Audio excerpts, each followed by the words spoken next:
Hola. En anteriores píldoras relacionadas con el medio plazo, con el análisis de qué es lo que determina la capacidad de producción de una economía a medio plazo, estudiamos lo que es el modelo de oferta y demanda agregada estático. Un modelo que relaciona, por un lado, los precios, por otro lado, la producción, a través del comportamiento de una demanda agregada y de una oferta agregada que, en función del contexto competitivo o no competitivo, pues puede tener esta forma o puede tener esta otra. En cualquier caso, lo que vimos es que había un equilibrio que determinaba un precio de equilibrio y un nivel de renta de equilibrio. Lo que voy a hacer en estas 5 píldoras, alguna más que haga posteriormente, quizás relacionado con el medio plazo, es construir un modelo que, en lugar de relacionar los precios, relacione el ritmo de crecimiento de los precios, es decir, la inflación, no con la producción, sino con el ritmo de crecimiento de la producción. Con lo que tendremos una demanda agregada dinámica y unas ofertas agregadas dinámicas, cuyo comportamiento a lo largo del tiempo va a mostrar la relación entre la inflación y el ritmo del crecimiento del producto, para poder estudiar cómo se generan ciclos, qué tipo de interacciones hay, etc. Para poder estudiar esto, es decir, para poder construir lo que sería un modelo de oferta y demanda agregada dinámico, la D es una notación que vamos a utilizar para representar que estamos en un contexto dinámico. Para poder construir este modelo, necesito remontarme, a modo de introducción, en una relación funcional muy importante que se conoce en economía como la curva de Phillips. La curva de Phillips relaciona el ritmo de crecimiento de los precios, es decir, la inflación, con la tasa de paro. El subíndice T hace referencia al momento temporal concreto. Por tanto, necesito hacer una breve introducción para poder entender cómo va a funcionar luego el modelo de oferta y demanda agregada dinámico. Phillips fue un economista británico que a mediados del siglo XX, en el año 1958, hizo un análisis empírico con datos de Reino Unido para ver cómo en los últimos 100 años se había relacionado el ritmo de crecimiento de los salarios con la tasa de paro. Y los casi 100 años de datos que tenía le dio una relación tal que así, mostrándose que había una relación inversa entre el ritmo de crecimiento de los salarios y la tasa de paro. Había una relación lineal de esta naturaleza. Esta relación lineal que se advertía de forma empírica fue modelizada posteriormente por otro economista, por Lipsey, a mediados de siglo también, en los años 60, de esta forma sencilla, mostrando la relación que había entre el ritmo de crecimiento de los salarios y la tasa de paro, donde U sub n era este punto de aquí, era la tasa de paro natural, que era la que provocaba que el ritmo de crecimiento de los salarios fuera cero. Posteriormente, para Estados Unidos, otros dos grandes economistas, Samuelson y Solow, un poquito más tarde, hicieron también un análisis empírico, pero para Estados Unidos, relacionando no ya el crecimiento de los salarios, sino el crecimiento de los precios, la inflación, con la tasa de paro. Y exactamente igual, advirtieron una relación negativa entre lo que es la inflación y la tasa de paro, que modelizaron de esta forma. Bueno, pues esta modelización fue la formulación original de la curva de Phillips relacionando la inflación y la tasa de paro, donde se pueden advertir dos cuestiones fundamentales, o tres quizás. La primera es que cuando la tasa de paro es una tasa de paro natural, el ritmo de crecimiento de los precios, la inflación es cero. Segunda cuestión, que hay una relación estable en el tiempo entre inflación y la tasa de paro, de tal forma que si aumenta la tasa de inflación, se reduce la tasa de paro y viceversa. ¿De acuerdo? Es decir, hay una relación inequívoca entre tasa de inflación y tasa de paro. Y tercera cuestión relevante, he dicho, relación estable, la tasa de paro, cuando la tasa de paro es la tasa de paro natural, la inflación es cero. Tercera cuestión es que existe lo que en economía se llama un trade-off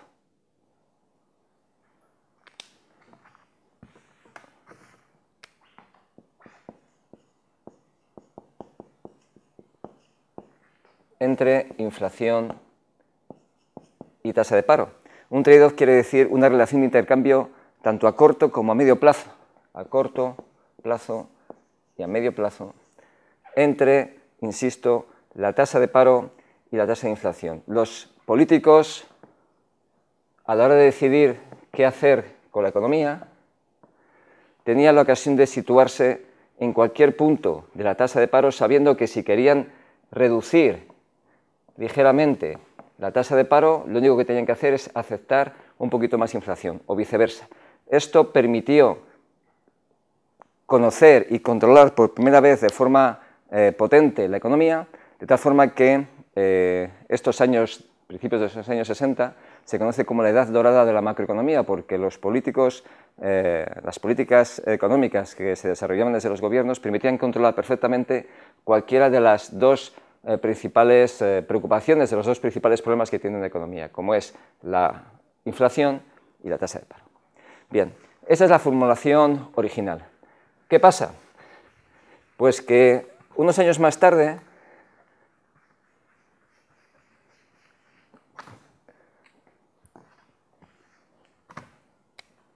otro gran economista, Friedman, advirtió que la curva de Phillips no era estable, sino que se desplazaba hacia arriba o hacia abajo. Y Friedman lo achacó a que en realidad la formulación correcta de la curva de Phillips debería ser esta, ampliada con las expectativas de inflación. De tal forma que cuando variaban las expectativas de inflación, esta función se desplazaba hacia arriba o hacia abajo.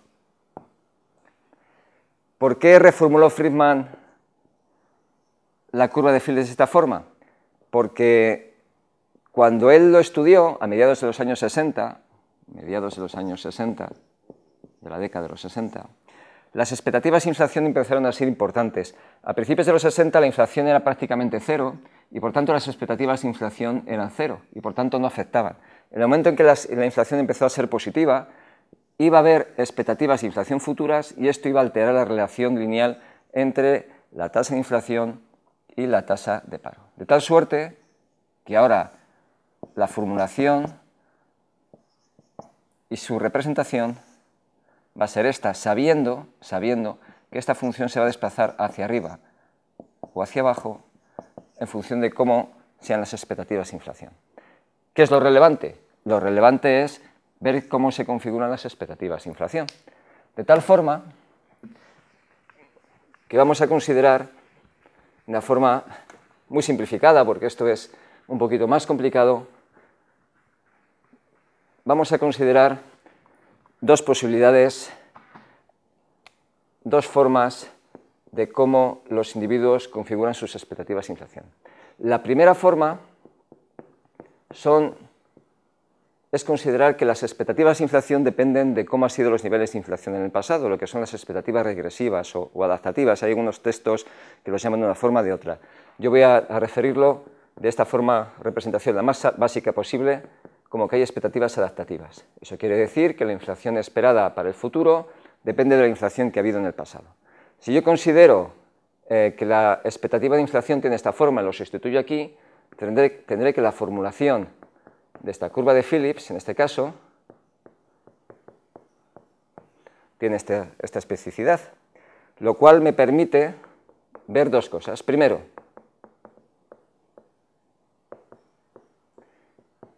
que ahora esta tasa de paro que había llamado tasa de paro natural no es aquella tasa de paro que hace que la inflación sea cero como antes, sino que ahora la tasa de paro natural es aquella tasa de paro en el que la inflación presente coincide con la inflación pasada. Es una tasa de paro que no acelera la inflación, lo cual hace que en algunos textos a esta expresión se la denomine NAIRU. Esta tasa de paro se la denomine NAIRU. Las iniciales en inglés de tasa de paro no NAIRU, tasa de paro no aceleradora de la inflación. Cuando la tasa de paro de la economía es esta, la inflación es constante. ¿Qué implica esto? Esto implica, esta consideración de que las expectativas son adaptativas, implica que a corto plazo va a seguir existiendo una relación inversa, un trade-off a corto plazo solo, entre inflación y tasa de paro. ¿Por qué a corto plazo solo? Porque a largo plazo, o medio plazo, cuando las expectativas son constantes, porque si estamos en un equilibrio a medio plazo no puede haber, digamos, variación de la inflación, y la inflación tiene que ser constante, necesariamente la tasa de paro es la tasa de paro natural. Por tanto, lo que me dice la consideración de las expectativas de forma adaptativa es que todavía es posible controlar la economía a corto plazo, porque hay una relación, sigue habiendo una relación inversa entre un objetivo, la inflación, y otro objetivo, la tasa de paro, pero a medio plazo no, porque a medio plazo la economía siempre se va a situar en la vertical de la NAIRU, de la tasa de paro que no acelera la inflación, que hace que la inflación sea constante. Eso con las expectativas adaptativas a mediados del siglo a mediados del siglo pasado, a mediados de la década de los 60. ¿Qué pasó? Avanzamos un poquito más en el tiempo. Pues que a principios de los 70, una corriente de pensamiento, los economistas de las expectativas racionales, decían que las expectativas adaptativas no representaban la forma de proceder de los individuos, porque esto implicaba de forma implícita que los individuos se equivocaban sistemáticamente. Los individuos, a la hora de hacer sus expectativas, no consideran solamente datos de inflación pasada, sino que tienen presente toda la información, porque los individuos son racionales.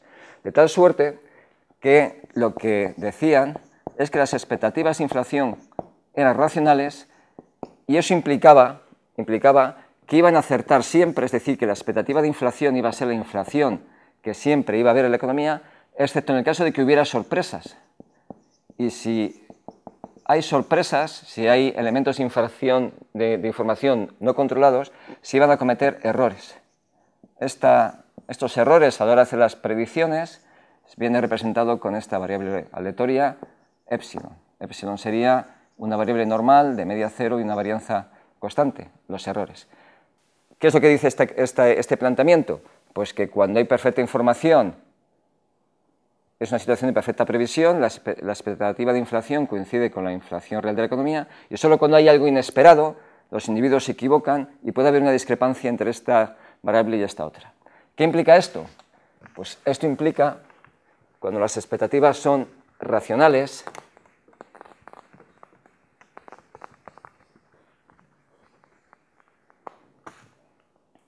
que la expresión de la curva de Phillips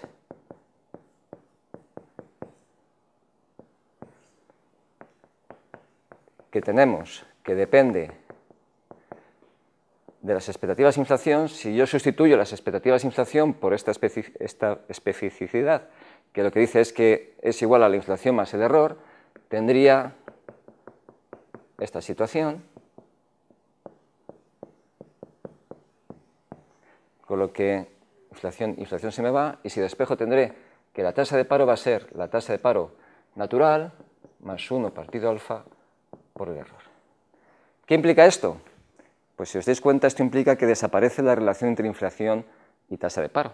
Lo que está diciendo es que la economía va a tener una tasa de paro igual a la tasa de paro natural cuando no hay errores, y en el caso de que haya algún tipo de error, puede haber algún tipo de discrepancia puntual entre la tasa de paro de la economía y la tasa de paro natural, pero es una discrepancia puntual porque como los individuos tienen expectativas racionales, en el momento que puedan completar la información lo corrigen y vuelven a esta situación. Por tanto, cuando hay expectativas racionales, lo que sucede es que esta relación entre tasa de inflación y tasa de paro desaparece. Y es lo que les sirve de argumento para decir que, bueno, Pues que la economía, la política económica no tiene mucho que hacer en economía, porque al final lo único que vas a hacer es tener distintas tasas de inflación y la tasa de paro viene determinada por otros factores.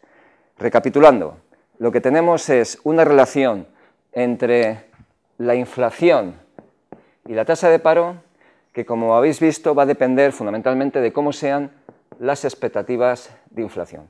Y eso es lo que vamos a utilizar para, en nuestro modelo, en la siguiente píldora, poder construir una oferta agregada dinámica que tendrá dispar comportamiento, insisto, en función de cómo sean las expectativas. Eso es lo que haremos.